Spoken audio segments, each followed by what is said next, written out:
Hi everyone, welcome to the Lunch and Learn on Needs Assessment. My name is Catherine Molongo. We also have in the room Florence, Sister Tibanane and Bernard. We are going to do a bit of housekeeping before we start, so I'm going to share my presentation with you all. If you can say hello so that we know that there's someone out there, that would be great. You can use the chat box to put in your name and the organisation you're from and what you're hoping to get out of today. That would be great. Thank you. Right. So let me just share my screen. Bear with me. Sorry, guys.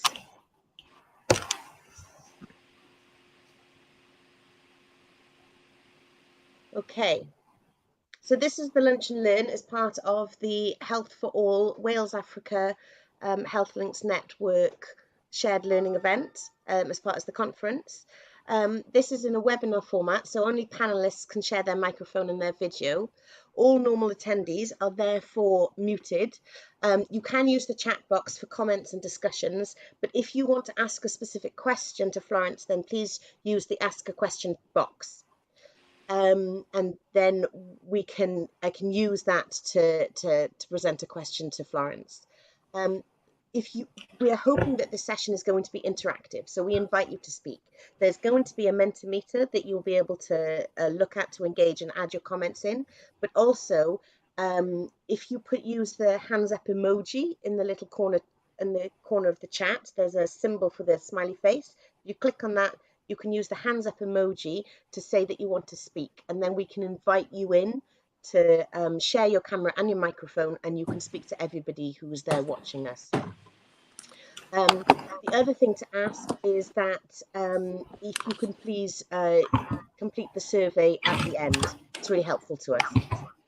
This is a safe space, and so all forms of abuse will not be tolerated, and we encourage you we encourage challenging and constructive conversation, but people's lived experiences are not up for debate. So, first of all, I want to kind of introduce you to Mentormeter.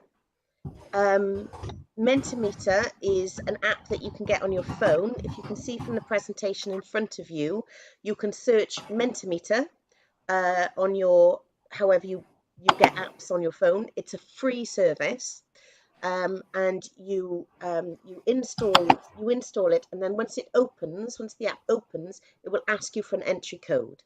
So the two entry codes that we're using today for today's webinar are 9333515 and 1420146. And you can also, once you type in the code, it'll ask you some questions. So don't do it yet. Install the app now and get ready, but don't type in your answers until we move forward, because we've got some introductions to do first from Florence. Okay, so I am going to introduce you to Florence now. I'm going to stop sharing my screen. And we're just going to say goodbye to Bernard and Tiffany for a second. Your screens are going to minimize, but you'll still be there. We'll still be able to see you and hear you, okay? Alrighty. Florence, the floor is yours. Welcome, everyone. I wonder if you can all see me. My name is Florence Ngobeni Allen, and I specialize in mental health. I've been working in community development in Africa for a long time, over 20 years. I'm currently a trustee in one of the organizations that we partner with called Dolin Cambry.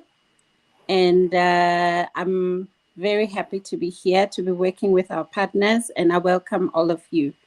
So this conference today is very interactive, and we hopefully will get all the inputs from everybody. Welcome.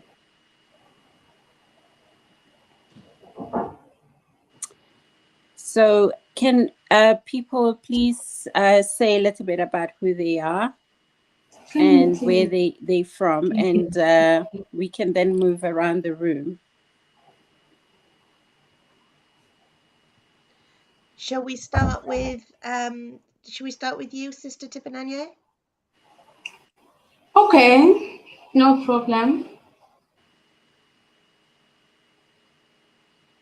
can you introduce yourself to our audience, please?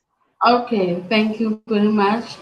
My name is Sister Tibinyani, Helen Tibinyani. I'm a psychiatric mental health nurse. I've been working with mental health department for about 3 years now. I work at a government hospital, coaching hospital, but I supervise the whole district. So thank you very much for having me. It's my pleasure. Thank you. Thank you. Thank you very much, Sister. Bernard, would you like to introduce yourself? Yes, hello everyone. My name is Bernard. I am a registered nurse from Kenya. I'm currently doing my PhD here in the United Kingdom, so in Panga University. So it's a pleasure to be part of this discussion today, and we hope that we're going to interact more and learn more about each other. So thank you, and yeah. Welcome.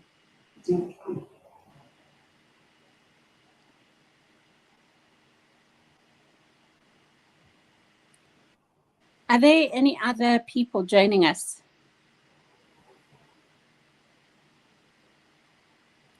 Kath? Well, they are all remote, so they can't join in unless they put their hands up to speak. So I think if we continue with the presentation, then Okay. they're there. We can see that there's 20 odd people in the room. It's just that they'll join when they come. Okay. Yeah. Okay, no, thank you. Can you please put on the screen? Yeah. Yeah. I will do.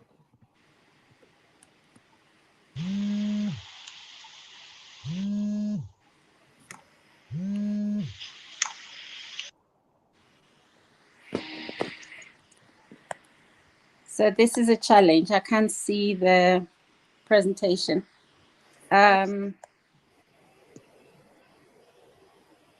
Would you like me to read out what it says? Well, you just put it on the screen just now. Yeah. So the purpose of this discussion today is to ensure that we all agreeing and addressing the rights and supports need in the right ways with the right resources. So this is not just in Wales, but also in Sub-Saharan Africa as well. And the purpose also is not to universalize the principles of mental health and working with equity, and how we can reflect on its benefits of taking cultural differences into account. And then I can't see the other one, sorry, but to also ensure that the answers that we have are in fact covering everything, and seeing that your inputs are also in this report. So I think that's far as I can see this slide. So we're going to be just talking, and there'll be questions that we'll be looking at, which is in the next slide. And everybody must feel free to raise their hand to just contribute.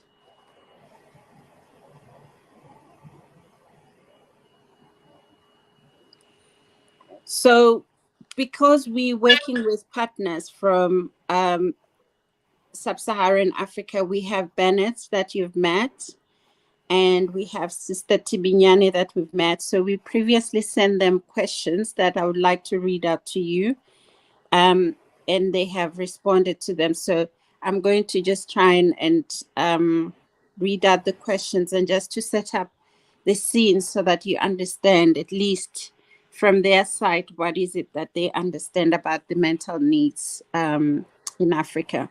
So the first one was, what do you think is the best mental health intervention? And Bernard answered that mental health is a diverse issue that we can't just universalize, but we need to try to look at the needs of individuals. And Sister Tibinyane said we also need to look at primary care as a preventative way, rather than looking at primary, secondary, and tertiary management of mental health at once. So she then said that primary prevention of mental illness and promoting of mental health, e.g. through health education, mental health campaigns, village gatherings, schools, churches, work settings, and orphanages are the way to master the primary prevention of mental health and give a secondary and tertiary level of care later on. Then the second question that we looked at is, in an ideal world in Lesotho, Kenya, how do people get mental health services? So Bennett answered by saying, in Kenya, the government is the main provider of mental health services. There is on national referral services for mental health in sub-Saharan facilities in various counties.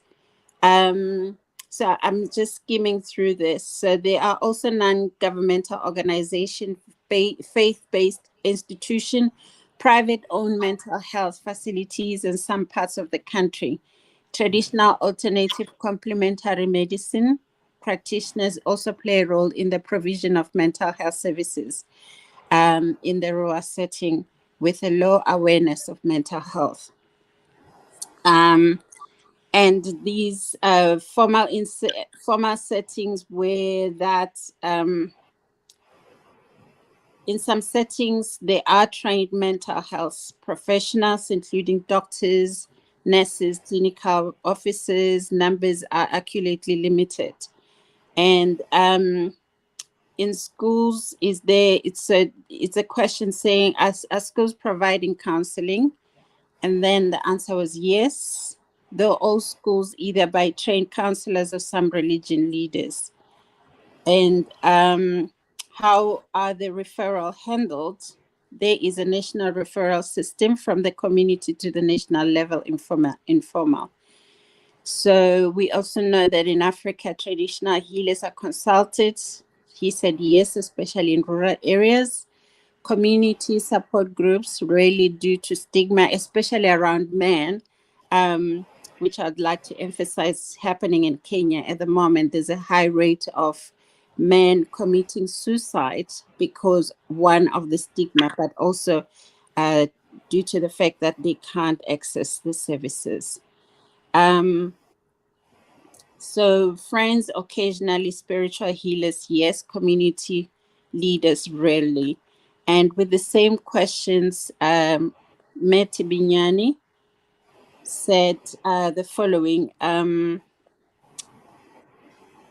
Apart from the hospital clinics, people get mental health support from traditional healers. So it's very similar to what Bennett was saying. We also equip teachers or counseling, teachers with counseling skills to help students with warning signs. And we also have psychotherapeutic groups to help patients deal with their illnesses and rehabilitation. We have village workers who help us monitor and track defaulters with all villages. And I guess on this point is looking at it on a clinical side more than the community side. Then she went to say challenges are shortage of staff, which I think is the last question, which I would like to read out. So from your personal experience, what would be your advice when considering accessibility of mental health support? Bennett said, my advice would be to consider the mental health support services available through public facilities and not-for-profit organizations. I think these are non-profit organizations, if I'm correct. I stand to be corrected by Bennett. And then Sister Tibinyani, on that fact, I think she said that she's looking at the challenges, one of them being accessibility to services due to lack of transport money, and what was the other one that she said? We also have problems with village workers who are not trained adequately, and law enforcement officers, doctors, orphanages of mental health care issues lack funds. So they have services, but there are no funds. And those funds also mean that clients cannot access those services because they can't access transport. They don't have money. So really looking at the psychosocial support as a key issue here, and also looking at the fact that funding and more services are needed, even though I think Bennett may differ. So we will, we will unfold we will look at this in a deeper level when we start asking the questions. So I'm ready for the next slide.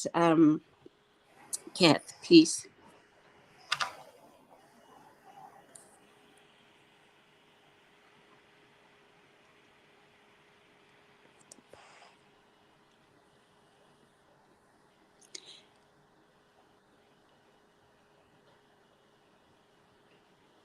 Before I look at these questions, Sister Tibinyane and Bennett, please note anything that you think I've missed out that we can add right at the end, please. Yeah.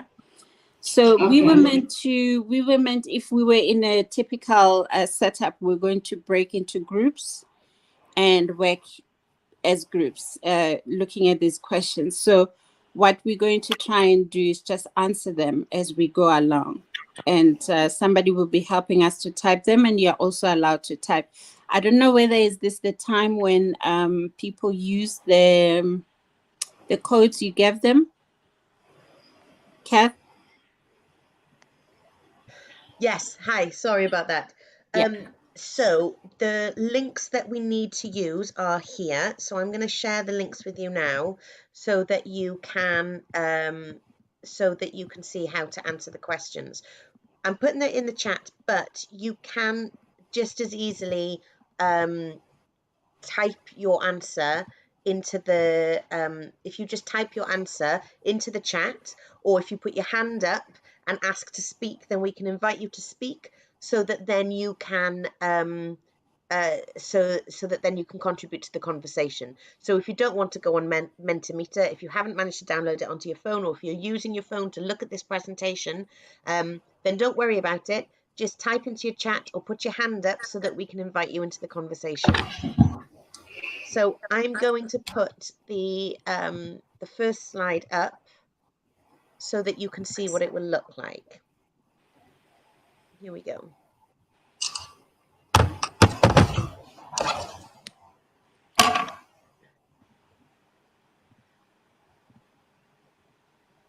Can everyone see that? Yeah. So the first question we have is, what is the nature of recognized needs? Bearing in mind the resources, previous general health need assessment, health and social services operational plans. So if we can just look at this question, and this is not just for Wales, it's also for Sub-Saharan Africa as well. So what do people recognize as the need?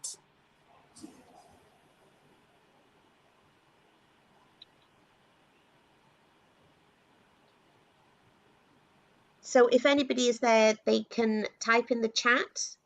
Maybe Catherine Thomas, can I pick on you? Do you have any thoughts about what the nature of recognised need is?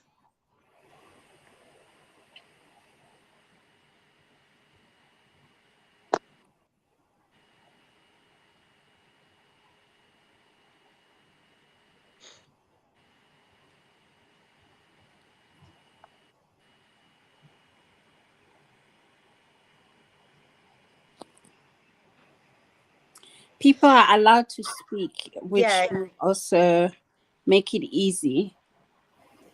So Catherine has said that we use an asset-based approach for assessment, so looking at needs and also current assets. Okay. So you can see that has now popped up on the Mentormeter there. Yeah.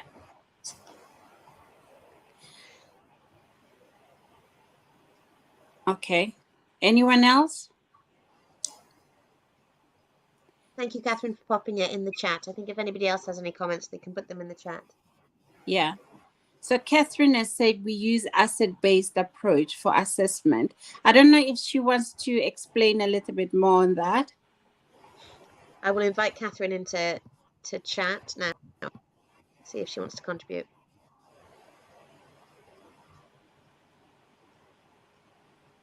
So the other one that's just popped out is so not just looking at gaps and deficit. In Lesotho, the VHWs are the great assets. True. Who put VHW? this? Oh. Was this Kath as well? Was this Catherine? Yeah. Thank you, Catherine. Yeah. Catherine's here. Hi, Catherine. How are you doing? I'm fine, thank you. And it's a really interesting question, and I think you've kind of you've mentioned it in there because you talked about resources. So yeah, when we do a needs assessment, we often go around asking, well, what's wrong here? What's missing? What are the gaps? You know, the missing health workers, the missing services. But if you also go around asking, well, what are the assets? yes. And I think there are sometimes you overlook some of the assets, like maybe strong community cohesion, you know, strong family support.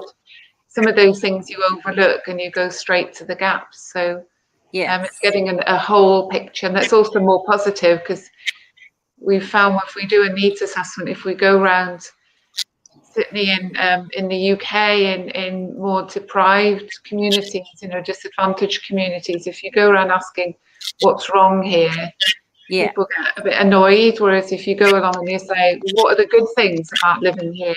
Yes. They get much more engaged. Yeah. And I guess for the Africa part, the Sub-Saharan counterparts as well, they understand that sense of strong community cohesion, and looking and not overlooking at that support and the family support. But what is it like in Wales? Is it the same or is it different?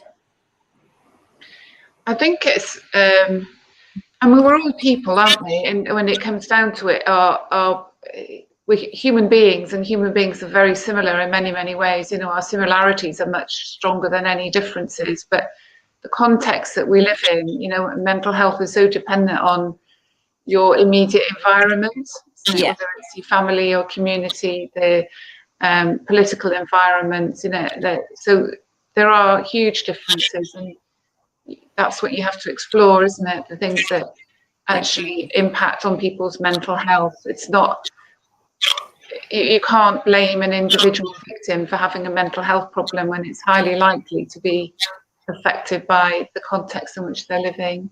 Yeah. I really like that. And I think maybe we should have it as a question to say, what are the good things that we have that we can utilize and build on as a strength rather than a weakness? And somebody else has said mental health is dependent on trauma as well. And I guess it's something we recognize a lot, that we are encouraging people to go for mental health or to seek mental health when there's trauma. But what if there are other things, you know, rather than trauma? Because trauma, yes, it is a key drive to seeking mental health. I mean, I'm interested to hear from Sister Tibinyane. What do you think? Yeah, I think, I don't know if it's a weakness, but it's something that we have to improve on. As health workers, we have a tendency of excluding the community-based leaders. Yeah. The same traditional healers, the community leaders, the religious, the pastors, we can use them to our advantage because they are already trusted by the community. So if we train them and give them the skills on managing these patients, we won't be losing anything, instead we'll be gaining. So here what we normally do, we have some meetings with the traditional healers, the chiefs, the pastors, so that while they go to preach to be prayed for, they again go to hospital to take their treatment. While they go to their traditional healers, they shouldn't default. They should continue with our medication, taking them with their whatever that they are practicing on their tradition. So Yeah. if we could work as one, yeah, and aim at helping the patient, Yeah. I think it works best. Yeah, Yeah. And there's always a not denying them. yeah. Thank you for that. There's Yes, always a gap as well between the community sector or the community people with the formal setup of the medical institution. So how do we make that gap less and less so that there's communication? I think here the key is one of the resources is communication. From what I'm hearing from you, Sister Tibinyana, that communication between the community and the formal health sectors where someone will go and get treatment, but also they will get counseling, and yet they could also get it from a traditional healer. And you mentioned something very important, the importance of continuing to take medication and while you are seeing your community worker, your community leader, such as your traditional healer. yes. That's that. Okay, so this is very very interesting. I think I'll take one more comment and then move to the next slide. So I see here it says in the UK social inequality wait, it's gone, sorry. So I think it was something about inequality and how the family treats you as a child has an impact on how you turn up as an adult. So I'm reading this from a slide that keeps going, and so I hope I'm correct.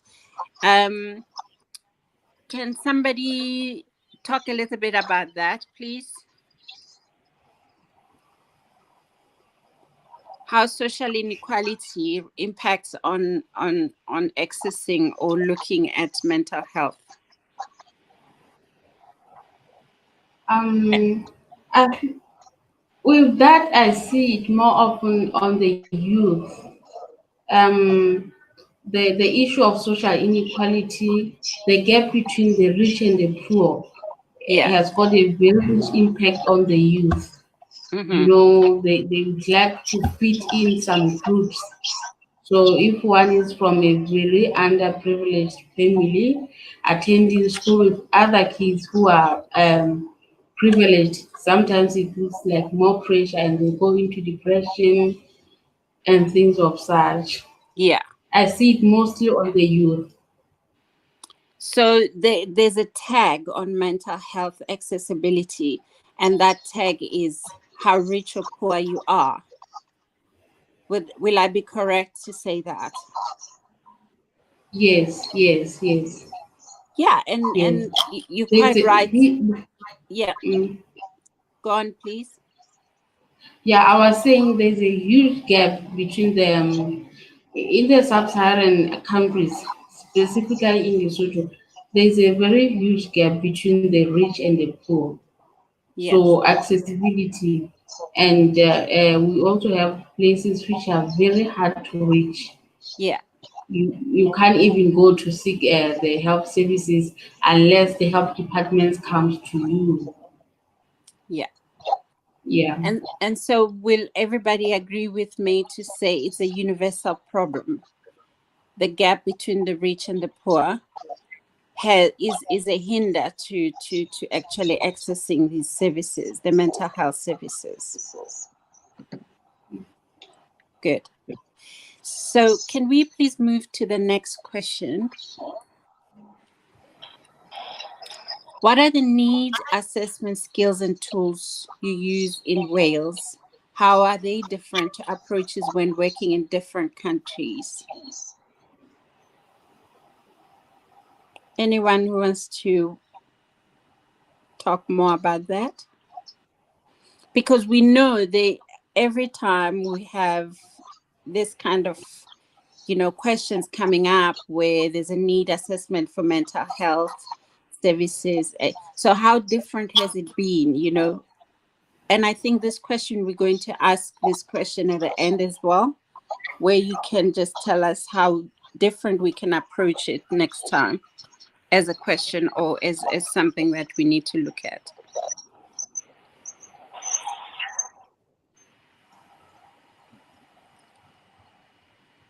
We know WHO did a very big need assessment, you know, like a research tool. So is there something similar in Wales that has been done? Do you know of any in Sub-Saharan Africa, Bennett? In Kenya? What I've seen with needs assessment frameworks in Wales, I think there's a needs assessment guidance on the government website. Follows the framework by Hooper and Longworth. So it's a series of steps that have been outlined and the key things that you need to look at every stage of your needs assessment and the key questions you need to answer in the process of the needs assessment. So it's a broad framework that I think could be applied to do the needs assessment with regards to the mental health services in Sub-Saharan Africa. It cuts across the broad healthcare issues, which also includes mental health.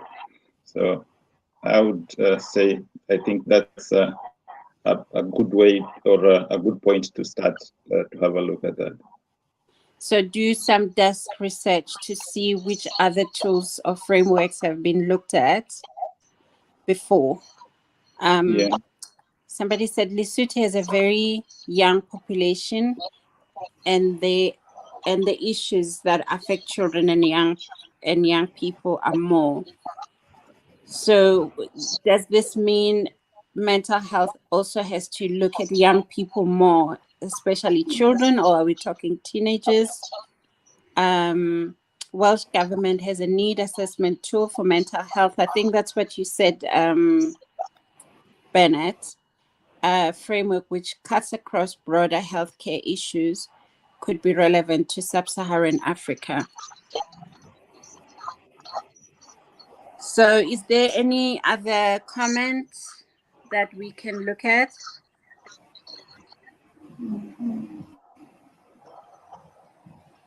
I was just wondering if maybe I can pick on somebody else in the audience. Yes. Thank you, Catherine, for your contribution. Maybe Bryony Wilson. I can see that you lead the health initiative called Hem Health. If I invite you into the conversation, you can always refuse. But if you're happy to talk, I'm going to try and invite you in. Let me see where I can find you.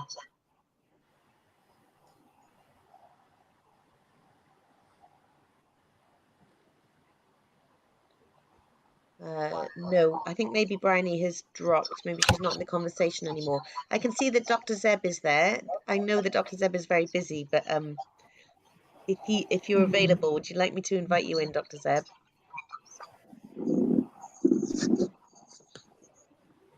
And I've invited Dr. Zeb, but I know that he's busy at the moment, so he may or may not jump in. But there has a question has come up that's saying, how does Sister Tiffany find out what is going on in Kuting? So this is a question for you, Sister Tiffany. How do you find out what is going on in Kuting? I think the question is not clear. How do I find out what is happening in Kuting? Can somebody help me understand the question, please? I'm going to invite Hannah in because Hannah put the question up. So I'm going to invite Hannah in and she can talk to you directly. Hannah, I've invited you in if you want to jump in and say hello to Sister Tabanyane and explain your question.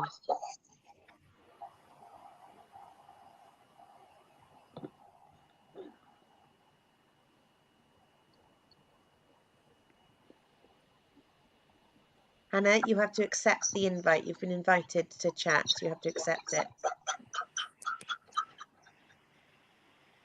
It says Catherine is the one who asked the question. Alrighty, I'll include Catherine in. Catherine, you had a question for us.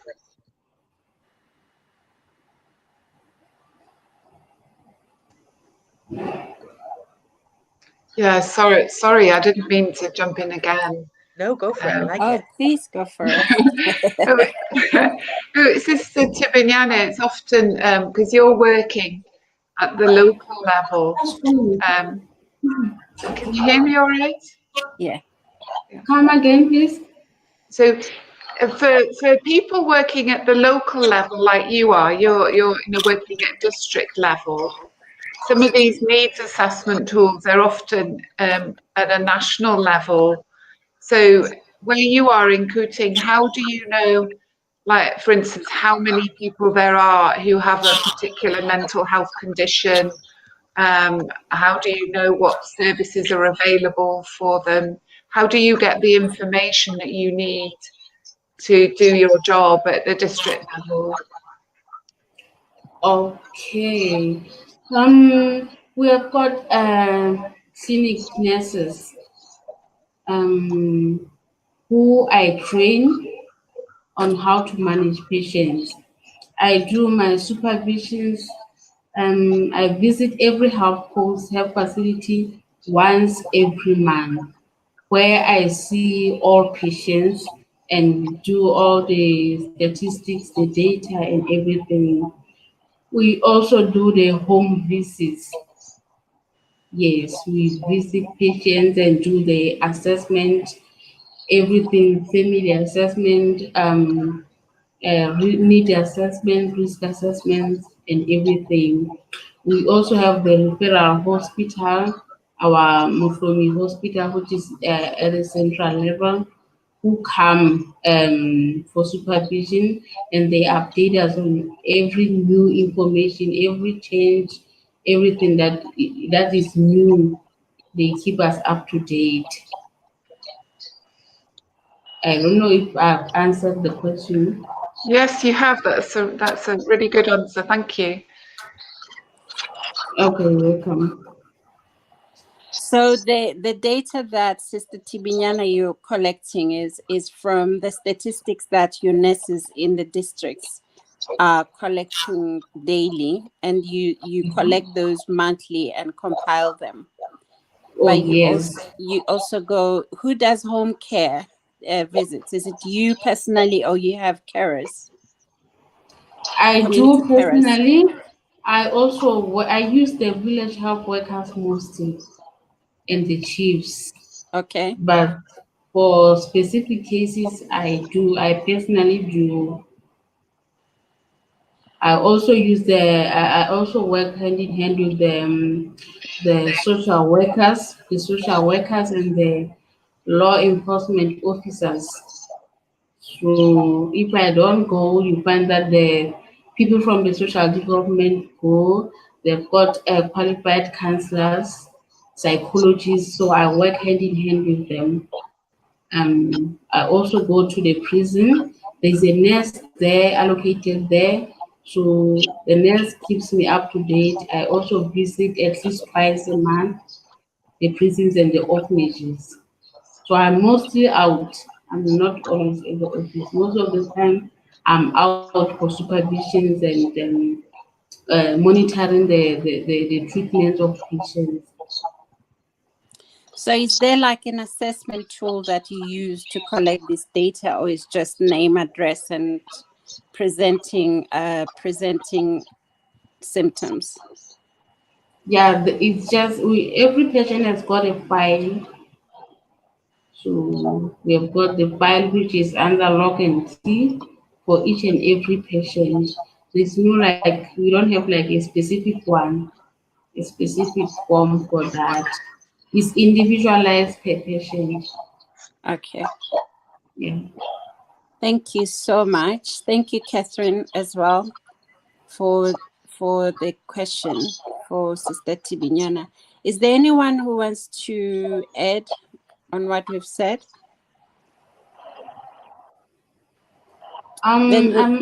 Sorry, yes. Yeah, I wanted to add the issue of substance use. I'm encountering a very huge challenge of substance use, which leads to substance-induced psychosis. So Yes. it's a huge problem here also. The marijuana, this youth, it's quite a challenge, and it adds to my already overloaded work. So are there rehab centers for that, or is it something that you take into the services that you're already providing? Yeah, I take it into the service that I'm already providing. I think it's a gap, it's a mental health gap also, because there should be substance rehabilitation centers, but there is only one in the country, which is not always open. I think it's a gap. I see substance abuse induces psychosis is also a big challenge in the UK, but also in Lesotho. Yes. So it's a universal issue. Okay. Okay. Thank you so much for your contribution. I'll move to the next slide, please. Okay, thank you. We just need to stop sharing and then share again on another slide. Bear with me.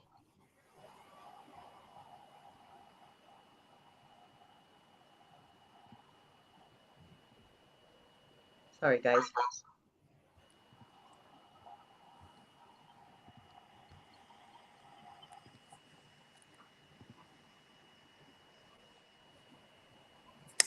Okay, so I think this is the last one before we do Yes, it is. the evaluation. So what are the other mental health services available to people beyond formal services? We've heard how traditional healers are involved. We've also heard that the community chief members are involved. There's a gap with substance abuse, but and rehabilitation. But then I think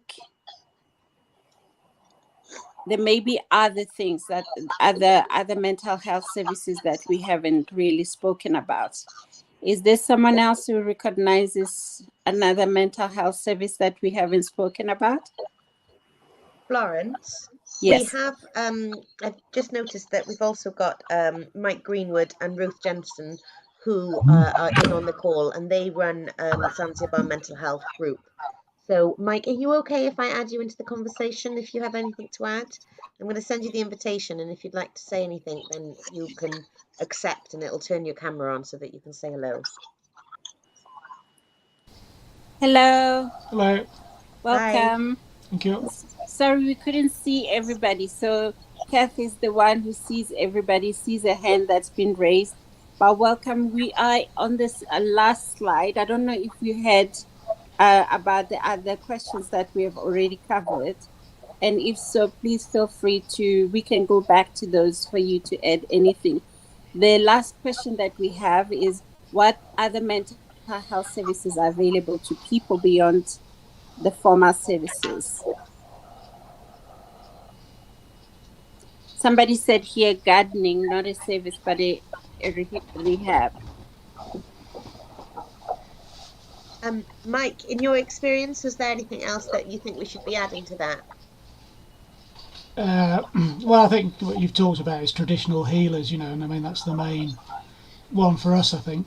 And it's very important, as you've said, that we work together with traditional healers, because they're such a massive resource for people. Yes. And that's where they go to first, so that's certainly in Zanzibar, that's the big thing, I think. And obviously the mosque and so on, the religious support that people get from their religion is very important as well. True. Any services that tackle stigma, improve access to education, employment, social inclusion, financial security, many services can help. Is there anyone who wants to own up to what I'm reading at the moment? Just to recognize that.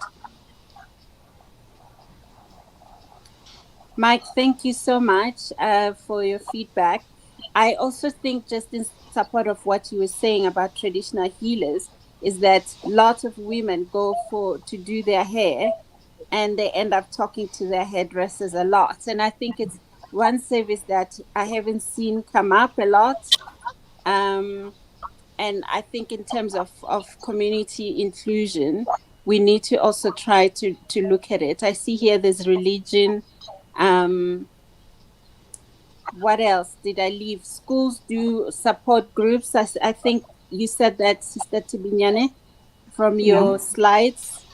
I see self-grooming. What does that mean, self-grooming? Is there anyone who wants to elaborate more, please, on the self-grooming? Mike, I'm going to close you down so that we can invite Catherine in. Thank you very much for that, Mike. Sorry to put you on the spot. Thank you so much. Okay, Catherine, we're going to invite you in again. Was that Catherine? It's Catherine, yeah. We're inviting Catherine in again so she can chat.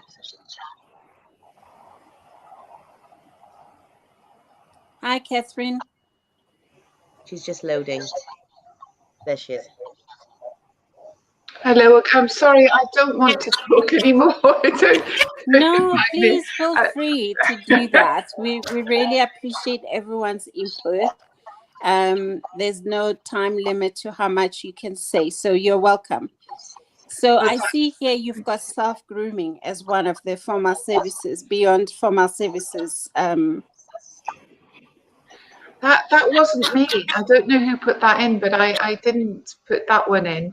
Okay. So you might, I don't know, somebody else would be able to expand on that. You did have a comment about hairdressers? Oh yeah, Florence mentioned hairdressers, and yeah, we have a programme in, I think it's in all over the UK, but in Wales we've invested money in training barbers for men, because it was men that were, somebody mentioned it before, about have a higher rate of suicide and don't come to ask for help. Yeah. So there's a training program that anybody who's working as a barber can come to some training, and it's very interactive about men's mental health. So I think that's probably a universal way in, is and it's no, I think that's something that's transferable between cultures. Yeah. Would you agree, Sister Tibinyan and Bennett? Can I hear your views about hairdressers?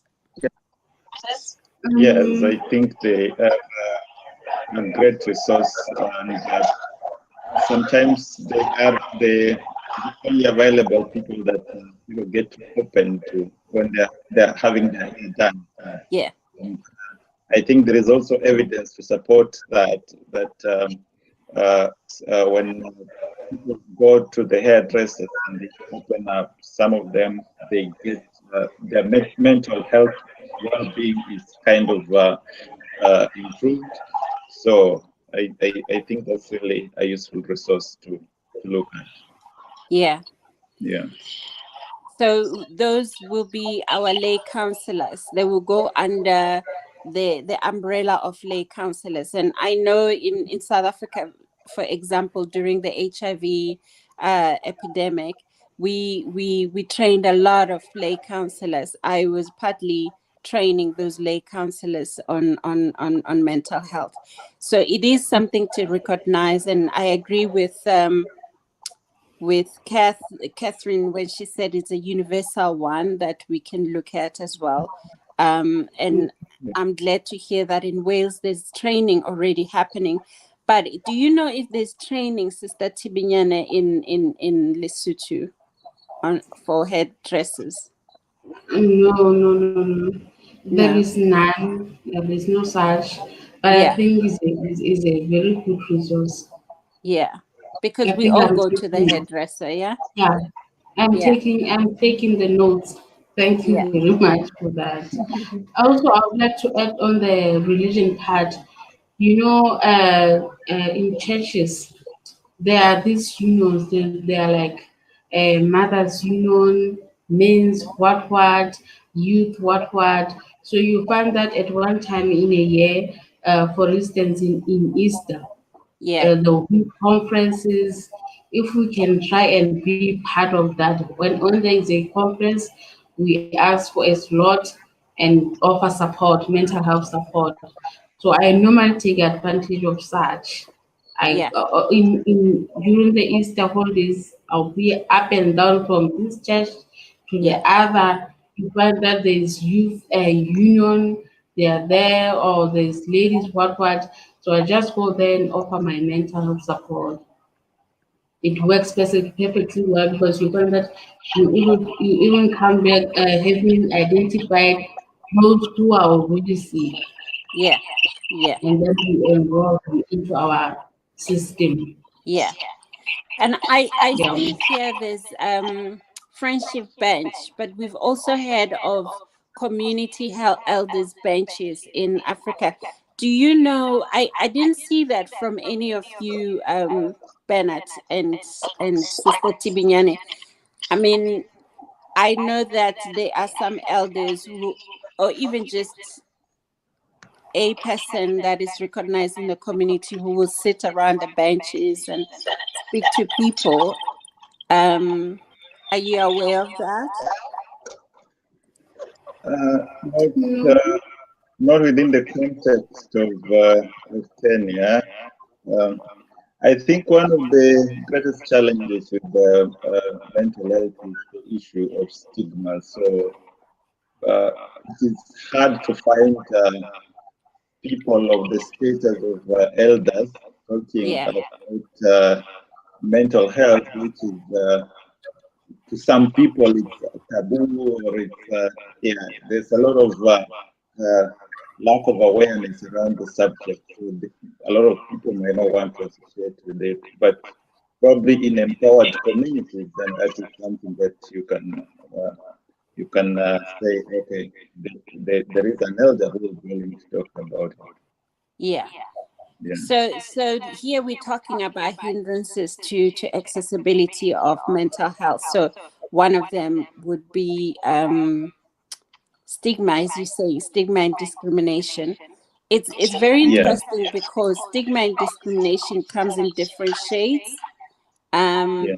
Here in Europe is not more of the shame, but is more of the fact that some families may not recognize it as a need.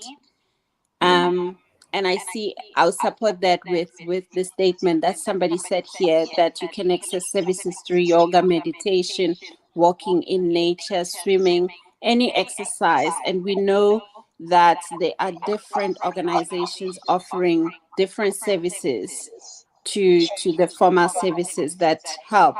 Like a friend of mine, it runs a swimming in the wild, in the cold, to help with mental health. So everyone who has contributed, I just want to say thank you very much. And I can't remember all the names, but I know we had Mike, we had Catherine, Sister Tibinyane, Bennett. Thank you so much. We are now going to the evaluation sites, and I just want to say I'm honored to have run this workshop with you. If you have any questions, anything you'd like to say, please put it on the next slide. Can I just say one thing? I just want to read out a comment because I know you can't see them, but Dr. Zeb has made a comment. Has made a comment saying friendship bench established in Harare. Okay. Grandmothers giving help to mothers with postnatal depression. Oh, I don't see that. No, But, sorry, it hasn't. Thank you so much. So this is from Dr. Zed. Dr. Zed. Thank you. So bench services are given. Friendship bench services are given to women with postnatal depression or postnatal needs, mental needs, and also in which country is that? So it's in Harare. In Harare, and in it was Zimbabwe. grandmothers who were Okay. Giving the support. Okay, thank you very much for that. Any other comment that I left behind before I close?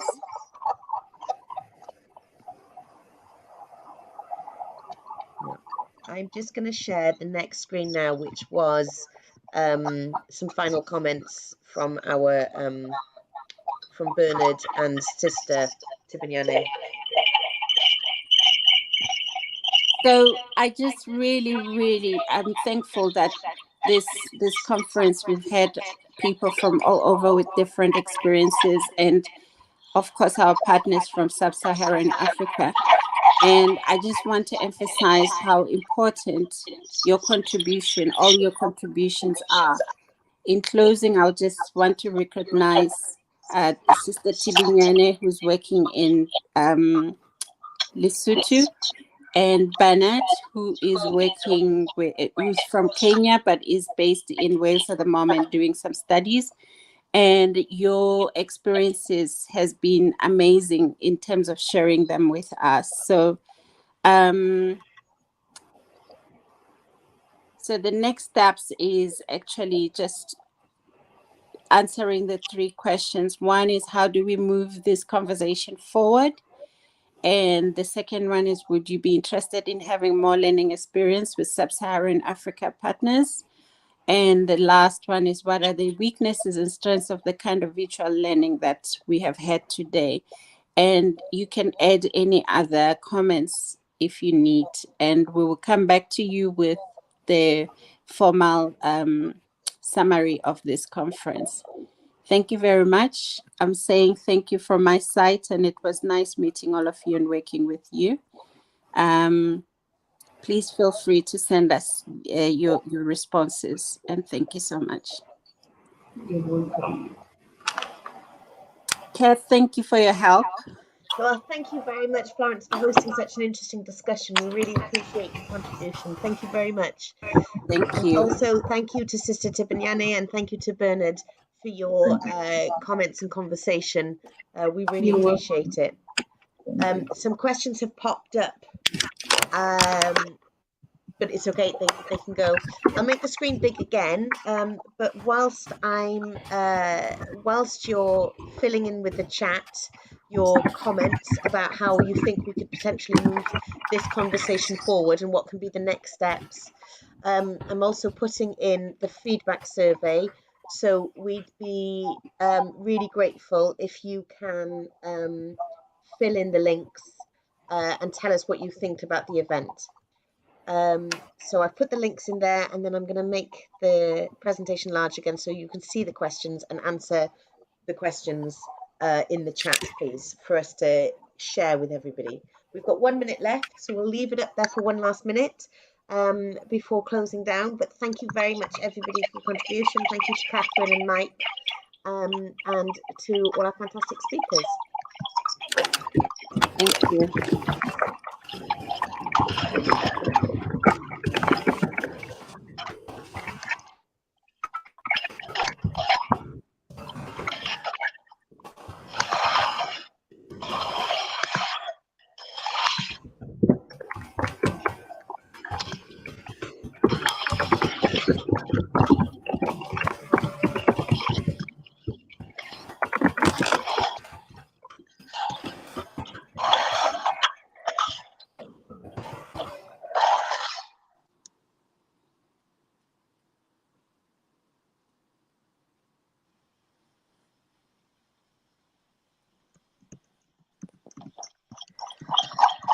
So we can see here, there's a question saying, it's been great to hear about the experience of Lesotho in Kenya. Thank you.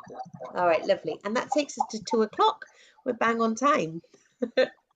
Thank you very much, everybody. I'm going to close the event. If anybody wants to follow up with anything, they can get in touch with us at Hub Cymru Africa, and we will communicate the messages on to anybody else.